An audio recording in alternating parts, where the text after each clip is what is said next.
Media को बहुत बहुत नमस्कार और हार्दिक दिल से बहुत बहुत अभिनंदन करती हूँ कि आपने इस प्रेस के माध्यम से और इस वीडियो के माध्यम से जो भी हुआ, जो भी देखा, सारी दुनिया ने देखा, सारा प्रकरण जो भी देखा आप लोगों के सामने और पूरी दुनिया के सामने किया गया। जो कि हमारे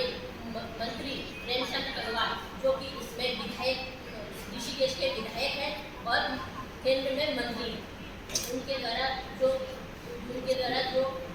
मेरे पति पे मारपीट, एकदम मारपीट जो लोगों को जो दोहराने की जरूरत नहीं है, जिसे जो आपने देखा मारपीट करके और खुलेआम ये चैलेंज किया गया कि मैं तुझे और तेरे परिवार को गायब कर दूंगा। रोड में धमकी दी गई और मारपीट करके इतनी बुरे हाल कर गए कि वो कन्वर्ट तक नहीं बदल पा रहे अभी तक। और जब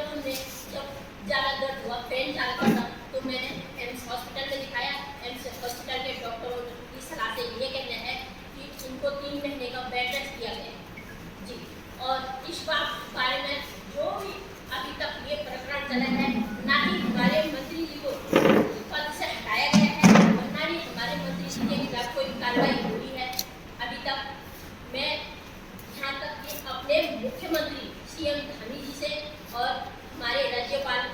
से मिलने गई थी, उनसे मिलने की परमिशन दी थी, लेकिन वहाँ से मुझे परमिशन नहीं दी गई थी। उसके बाद जब मुख्यमंत्री हमारे ऋषिकेश पहुँचते हैं, किसी कार्य में पहुँचते हैं ऋषिकेश, तो मैंने वहाँ मंत्री से मिलने की इच्छा प्रकट की और एक लेटर लिखा कि मैं अपना इस लेटर में अपने बयान व्यक्त करके मंत्री तक पहुँचाऊंगी। लेकिन वहाँ भी मंत्री तक पहुँचने क्या, मंत्री तक लेटर तो क्या, मंत्री तक पहुँचने भी नहीं दिया गया। इसके बाद पुलिस ने मुझे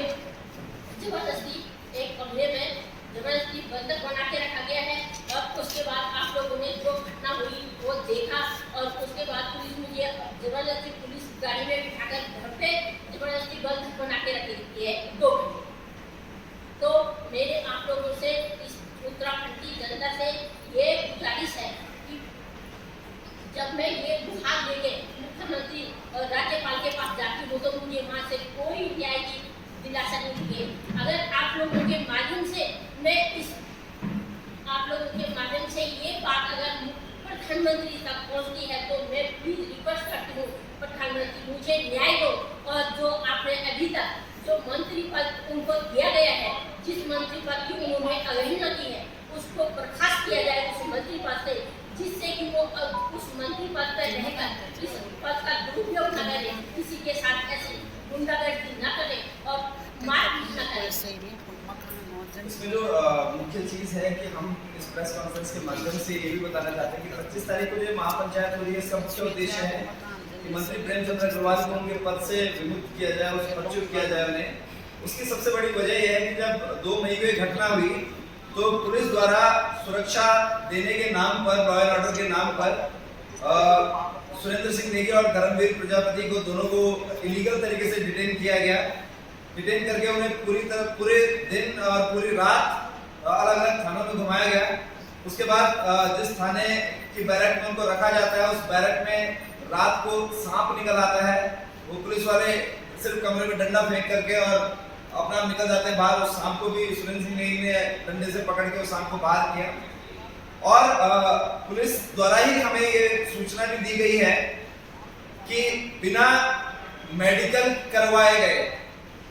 बिना मेडिकल किए, जबकि इतनी मार पड़ी थी सुरेंद्र सिंह नेगी को, उनका बिना मेडिकल किए ऋषिकेश पुलिस द्वारा उन्हें दवाइयां दी गई। दवाइयों का असर इतना ज्यादा था कि अगले दिन तक भी वो पूरी तरह से होशो हवास में बात नहीं कर पा रहे थे। और उस दौरान जब उनके द्वारा, इसमें एक चीज और ऐड कर देता हूँ कि सुरेंद्र सिंह नेगी को डिटेन किया गया, रात को धर्मवीर प्रजापति को डिटेन किया गया और दूसरे पक्ष के साथ कोई गिरफ्तारी नहीं हुई और उनको खुला छोड़ा गया, जिसकी बदौलत वो उसी दिन रात को आकर के अपने एफआईआर करवा पाए। और अगले दिन तक सुरेंद्र सिंह नेगी को न तो उनके परिवार से बात करने दी गई, फोन जब्त कर लिया गया, ना वकील से बात करने दी गई। अगले दिन जब हम एफआईआर करवाने गए तो सुरेंद्र सिंह नेगी, क्योंकि दवाइयां इतनी इजाजत दी गई थी उनको कि वो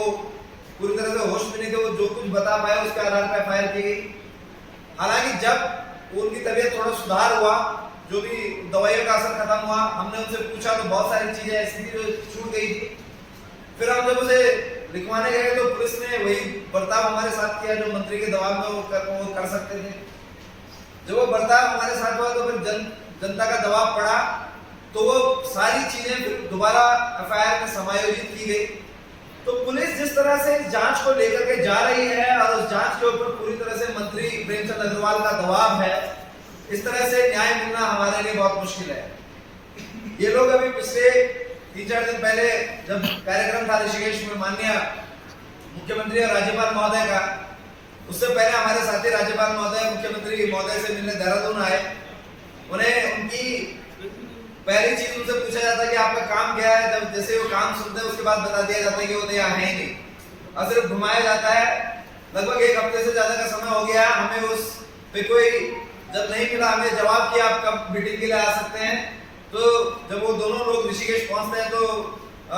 श्रीमती नेगी वहां जाती है उनसे मिलने की मैं अपने प्रदेश के मुख्यमंत्री अपने गार्जियन से मिलूं और अपनी व्यथा रखूं वहां पर। पुलिस के द्वारा वहां पर भी इन्हें इलीगल डिटेन किया जाता है। वहां पे आपने देखा होगा पुलिस ने जो वहां पे एसएचओ हैं उन्होंने वहां पे भी जब ये मीडिया जहाँ पे मीडिया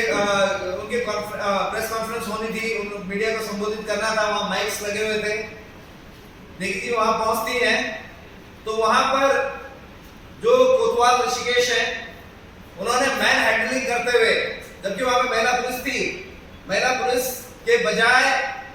जो वहां पे एसएचओ है उन्होंने ही मैन हैंडलिंग करते हुए इनको वहां से हटाया और उसके बाद इन्हें पुलिस की गाड़ी में डालकर गिरफ्तार करके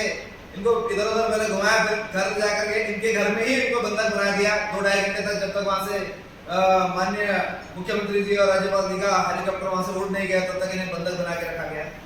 तो ये परिस्थितियां हैं और इस परिस्थितियों में अगर हम लोग उम्मीद करेंगे हमें न्याय मिलेगा तो ये बहुत दूर की पौड़ी है। तो अब हमें न्याय के लिए वापस जनता के दरबार में जाना है और उस जनता को हम आज इस मंच से आह्वान कर रहे हैं, पूरे उत्तराखंड को आह्वान कर रहे हैं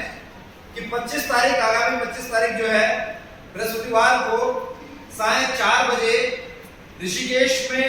गुमानीवाला स्थित शहीद अमित स्मारक पे हम लोग सारा उत्तराखंड एकजुट हो रहा है। हम इस मंच के माध्यम से, इस प्रेस कॉन्फ्रेंस के माध्यम से आप सभी का आह्वान करते हैं कि अधिक से अधिक संख्या में वहां पहुंचे और ये मांग को बुलंद करें, मांग को सशक्त बनाएं कि हमें किसी भी तरह से इस तरह का राजनेता बर्दाश्त नहीं है, इस तरह का मंत्री बर्दाश्त नहीं है और इनकी बर्खास्तगी की हम लोग वहां पे मांग करेंगे। और इसके बाद जो आगे की रणनीतियां होंगी ये उसी मंच से बनाई जाएंगी, उसी दिन उस मंच से इसका हम लोग इसको तय करेंगे कि आप आगे इस लड़ाई को किस रूपरेखा पे ले जाया जाएगा। ये मैं यहाँ से सुनिश्चित कर देना चाहता हूँ कि ये लड़ाई उनकी बर्खास्तगी तक और इस मामले में न्याय मिलने तक जारी रहेगी।